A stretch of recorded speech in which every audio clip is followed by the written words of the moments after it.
does that one say? I can't read it. It's so bad. Yeah, we want to know why. We want to know why he got murdered. I'm sure. Okay, someone was complaining the last one wasn't up on the hill like they're supposed to be. Well, this one is. This is the Thomas Cemetery. It has many, many unmarked graves. That indicates it's a very old cemetery from back before they had headstones. We don't know how far back. The families that are most prominently represented are the Alphins, the Gullets, the Hibbards, the Hogans, the Johnsons, the McNabbs. They have their own cemetery now. The Roses. I don't know if that's Larry Don's family or Yes, not, it is. Francis. It is. Tylers and Wineballs. The oldest marked grave is 1855.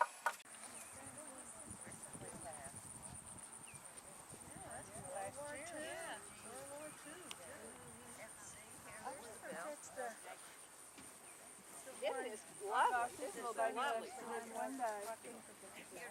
This little baby lived 2 days. Huh?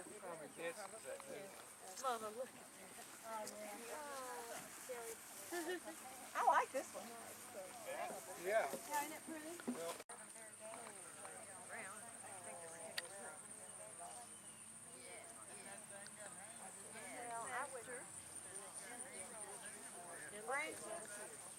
Have you got your list with you? My list? Yeah. Cemetery list? Me too. Okay, this is Foster Cemetery. The Foster family, one of the oldest families in the county. It's Jake Foster's family. They were here before 1820, settled here in Columbia Township. And this is one of the older cemeteries in the county. It again has many unmarked graves, but the oldest one marked here is 1865. The families that have the most graves are the Bennetts, the Carrolls, who I don't think are related to us, and the Fosters, of which there are many here. Okay, long story here, listen up. This is Martin Springs, as I said, that's the spring down there. In 18... Turn that thing down a little bit, Bill. Let me see that thing is Martin family. Yes. James Martin was born in Richmond, Virginia in 1806. In 1837, he came here to Randolph County. Settled first in Pocahontas. He was the first postmaster of Randolph County in 1838.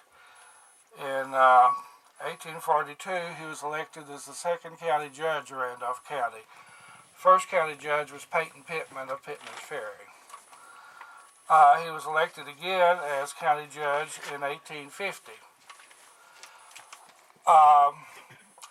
In the 1860 census, he was the county's wealthiest man. This was his plantation here. There was a large southern type plantation home right where we're standing. This road wasn't here. Pocahontas Dolphin Road went behind where we're going to go over there under the hill. But he was also the largest slave owner in the county. Among his descendants, my mother, Karen's father Joe, are Judge Martin's great-grandchildren.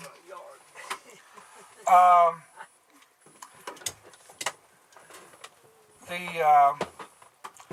1854, there was a slave rebellion here in Columbia Township. You all may have heard of the Nat Turner Rebellion in Virginia, most famous slave rebellion. There were some 200 of those across the South, and one of them happened right here. A northern abolitionist, known in all the records as a Yankee agitator, came here, and there were more slaves in this township than any other in the county in the 1850s, and he tried to get local slaves to rise up at night, kill their masters, rob them, and then run for the north. Was he black? He was white. Oh. One of another family next to Martin's here were the Mocks, and one of Mr. Matthias Mock's slaves was named Bird Mock. Well, Bird got drunk one night before the rebellion happened and spilled the beans. After that, they brought 8 slaves here, tied them to logs with chains, and beat them for a week to try to get confessions out of them. They were very afraid, of course slaves were afraid of their masters for good reasons. Well, masters were afraid of their slaves too. They were afraid of those rebellions as it happened across the South. And this was a very big deal. And after that, the beating and so forth, Judge Martin, in those days, the county judge was a judge in addition to being an administrator. Today it's mostly administrative. In those days, he actually tried cases. Judge Martin's way of doing a case here at his house was they'd present the evidence with him on his porch up here for each person, and then he'd tell the crowd gathered in the yard, now those of y'all that think that this man's guilty, go to this side of the yard, and those that think he's innocent, go to this side. Well, they acquitted all but 2, Bird Mock and the Yankee agitator. Those were found guilty. They took them to an area up behind Mr. Weisenbach's house up here called the Hanging Holler still, to a great big ash tree, and those 2 were hung. Their ghosts are said to mostly haunt the hollow up there. Others were hung down here closer to the spring. As I said before, by the 1860 census, Judge Martin was the wealthiest man in the county. He died in 1863 and there was no money. So the rumor grew up. The legend was that he buried his money here in the yard. Mr. Weisenbach says, and it goes with the legend that came with it, when he built his house here, this yard was full of holes as tall as a man.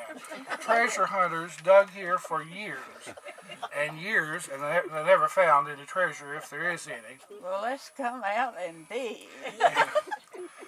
But back to the Hanks, they mostly dug at night because it's private property. Well, several of them would be digging and they'd hear hoofbeats.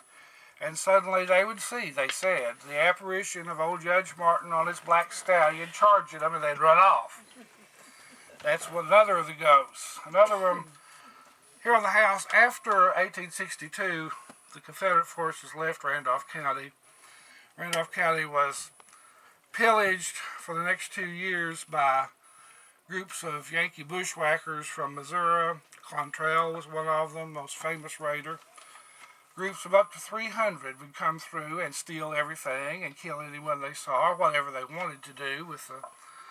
No one lived here then but old men, women, and children, because the men were all fighting across the Mississippi River.